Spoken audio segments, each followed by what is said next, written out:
Tamam mıyız? Sayın Bakanım, Sayın Başkanım, çok kıymetli misafirler, Türk İş'imizin değerli Başkanlar Kurulu üyeleri, basınımızın değerli emekçileri, kamu iş yerlerindeki toplu iş sözleşmemizin imza törenine hepiniz hoş geldiniz. Bu TİS ile taşerondan kadroya geçiş sonrasını düzenleyen, aksaklıkları, eksiklikleri gideren önemli bir yaklaşım ortaya koyduğumuzu düşünüyorum. Bu kapsamda mali olarak önemli başarılar elde edilmiştir. Taban ücrette iyileştirme, kıdem zammı, önemli ücret zamları, sosyal yardımlar, ikramiyeler gibi temel konularda önemli iyileştirmeler olduğunu belirtmek istiyorum. Yine bu perspektif çerçevesinde mevsimlik işçilerin sorununun çözümü, iş kollarına has sorunlarının çözümü, tayin becaiş gibi önemli perspektifleri ortaya koymuş bulunuyoruz. Bu süreçte bunları bizimle yapıcı ve sorunu çözücü şekilde yaklaşan Sayın Bakanımıza bu açıdan da ayrıca teşekkür ediyorum.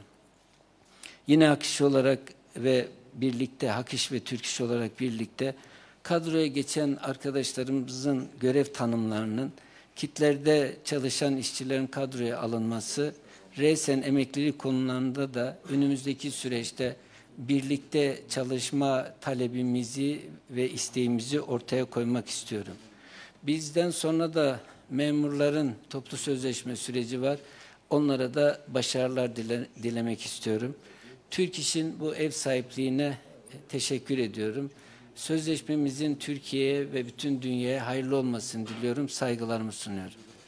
İlk defa bir Çalışma Bakanı kamu sözleşmeleriyle ilgili işçinin evinde bugün sözleşme imzalamak için Sayın Bakanım bugün burada. Bu Türkiye'de bir ilk oluyor. Yani bu da bizim için mutluluk verici, işçi için işçinin mutlu olacağı bir görüntü. Onun için başta Sayın Bakanıma, onun arkadaşlarına teşekkür ediyorum. Şimdi çalışma hayatına ilgili Sayın Bakanım 25 senedir, 30 senedir geçici işçi diye bir problem var. Bu eğitimde var, bu sağlıkta var, tarımda var, enerjide var, karayollarında var, demiryollarında var, ormanda var. Toplasanız bunlar yani 50 bini bulmaz hepsi. Ama bununla ilgili işte 10 ay çalışıyoruz. Yani diyoruz ki ya biz 10 ay çalışıyoruz, iş yeri talep ediyor. Ben de burada size de ifade ettim, burada bir kere daha söylüyorum.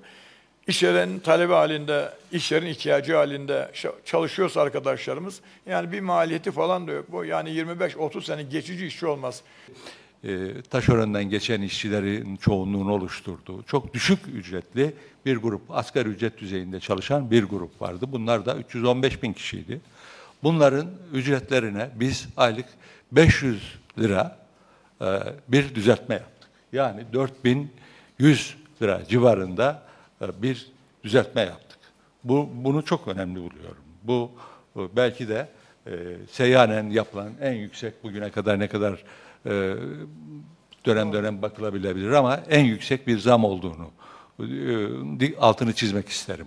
Bu çok önemli çünkü bundan sonra da toplam işçilerimizle yaptığımız pazarlık sonunda vardığımız artış oranından da ayrıca bunlar etkilenecek. Yani ondan da faydalanacaklar. Onlardan faydalandıkları durumda tabloda da görüleceği gibi %34.62 oranında bu en düşük ücretli işçilerimiz bu toplu sözleşmeden istifade etme fırsatı elde etmişlerdir. Bu sözleşmeyle böyle bir uzlaşmanın ortaya çıkması bence çok önemlidir.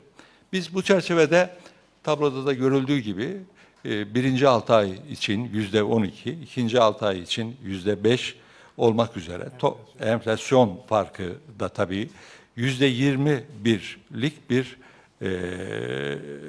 ciddi bir ortalama zama ulaştık. Ama bunun bütünün içinde bakmak lazım. Yani toplam bütün işçilere yansıyan oranının %27.17 olduğunu ifade etmek isterim. Bu çok ciddi bir artıştır. kamu aylık ücretinin 5.835 liraya ulaştığını, bu ortalama ücret olduğunu, bunun altını çizmek isterim. Tabii bu oranlar %27, %34 oranları oldukça ciddi bir artıştır. Bunun elbette ki kamuya bir maliyeti vardır ama bu maliyeti dikkate alan bir yaklaşımı Türk ekonomisinin imkanları içerisinde gerçekleştirmiş bulunuyoruz. Tabii bu sözleşmede sadece bunu gerçekleştirmedik. Bence Türk çalışma hayatında bir ilk olarak ilk defa toplam orana yaklaşık %3 oranında yansıyan bir hizmet zammı konusunda bir anlaşmaya, bir uzlaşmaya vardık. Bunun da ben çok önemli olduğunu düşünüyorum. Tabii Sayın Genel Başkan bahsettiler. Özellikle orman işçilerinin, geçici işçilerin, ormanında da bunların sayısı oldukça fazla. Bunların kadroya alınması konusunda da bu sözleşme içerisinde bir anlayış birliğine vardık. Tabii çeşitli sektörlerde, işte madende, yeraltı madeninde, yer üstünde çalışan maden işçilerinde, petrol işkolunda ve şeker işkolunda, sektörün Harbiç'te, sektörün kendi her bir işkolunun kendi iç sorunları konusunda da kapsamlı bir çalışma yaptık. Onlarda da çok ciddi bir düzenleme yaptık.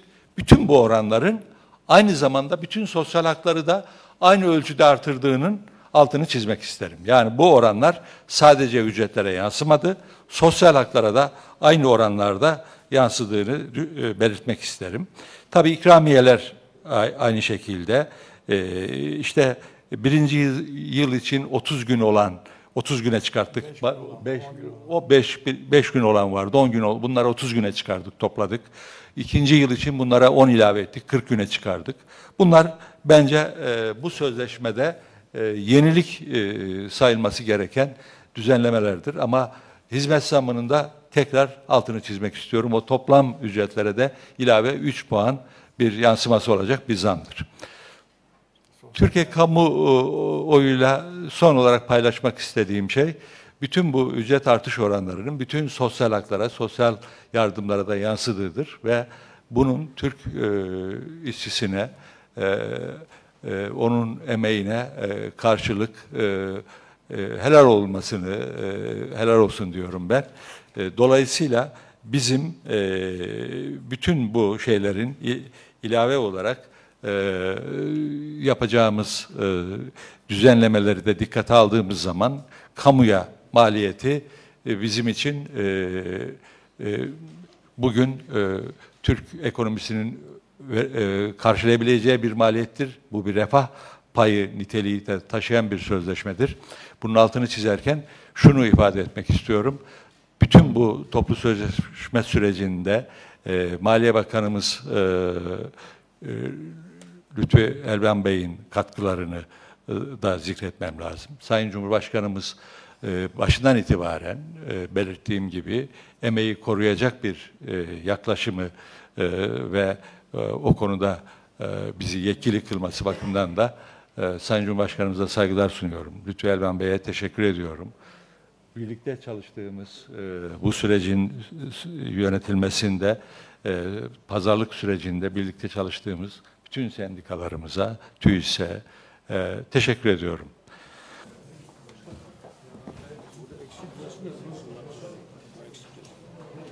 Sayın Bakanım şey diyor ki Ramazan Bey, şu Ramazan Bey,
Sözleşme döneminde vermiş olduğunuz mücadeleden dolayı, katkıdan dolayı ve bu seviyeye gelmesinden dolayı Türk İş Koordinasyon Kurulu olarak biz de size bir tesbih hediye etmek istedik.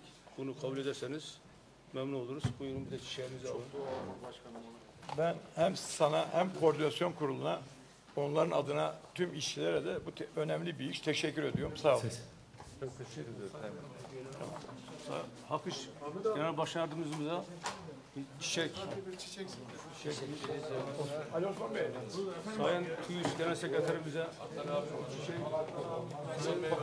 Bakan